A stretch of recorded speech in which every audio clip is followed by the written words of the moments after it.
Hello. Well, I can't tell you how relieved I am to be part of your wonderful awards ceremony today. Here in the UK, we are going through another of our sort of crazy periods of turmoil with the ousting of Boris Johnson and pretty much our politics collapsing all around us. So thank you, Barry, for the invitation to reflect a little bit on the global investment scene and how we can pick the bones of what's going on in that regard, because it has been an extraordinary year. There is no question about that. And it will be an even more extraordinary year to come. For me, a big highlight is that a lot more people are suddenly aware of what is referred to often as greenwash. And in particular, what a lot of us are coming to see as net zero flim-flam, a kind of crazy rhetorical rush for the comfort of net zero without any actions to match that rhetorical surge. And that leads to the conclusion that it is only by people's performance, by their deeds, that they need to be judged. A lot of that is going on here in the UK and elsewhere because corporates are suddenly realizing that real zero, bit different from net zero, is difficult.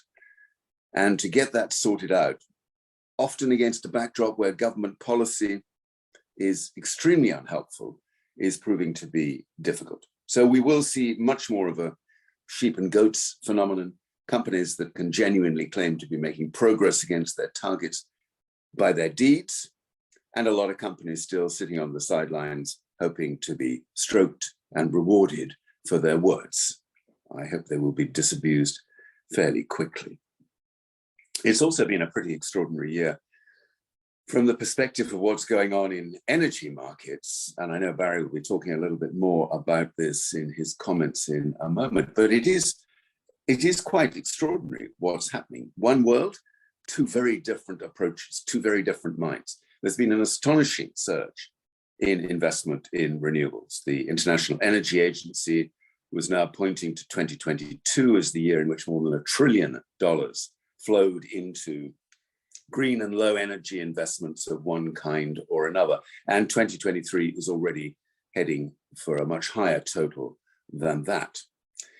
On the other hand, a lot of the world's fossil fuel companies are doubling down on their hydrocarbon investments, deprioritizing whatever paltry little combination of events they were offering about renewables, and essentially going back to the world in which they could only reward shareholders by ramping up investment in oil and gas. Again, by their deeds shall they be judged.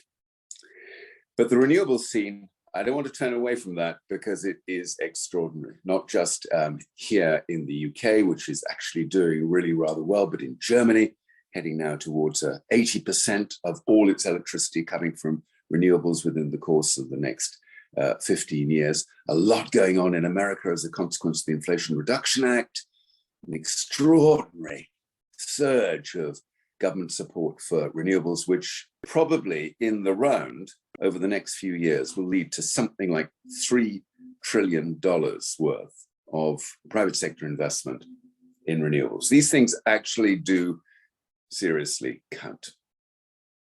So what is the next year going to look like? Well, I hope some of the hypocrites in the investment community will have their cover blown.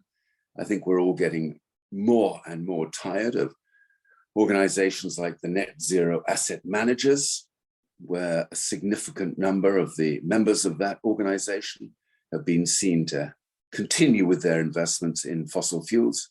The Global Financial Alliance for Net Zero, GFANZ as it's known, is again just a great big talking shop where companies sign up and do very little. So my advice to any investor is don't go with all this rhetorical stuff. Be very cautious of it. It's mostly cynical.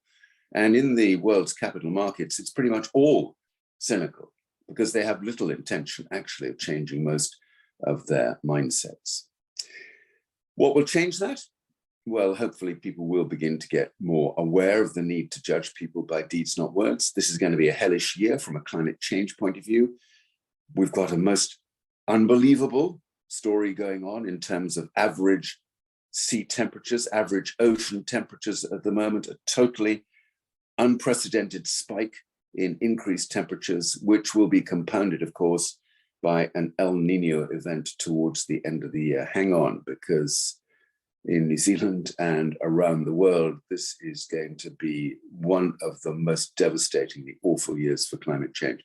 And although this doesn't sound like a positive message, eventually it's the hellishness of what we're doing to the world today that will persuade enough people to get their politicians to start doing what they should be. I'm sorry, I don't have a more upbeat message than that.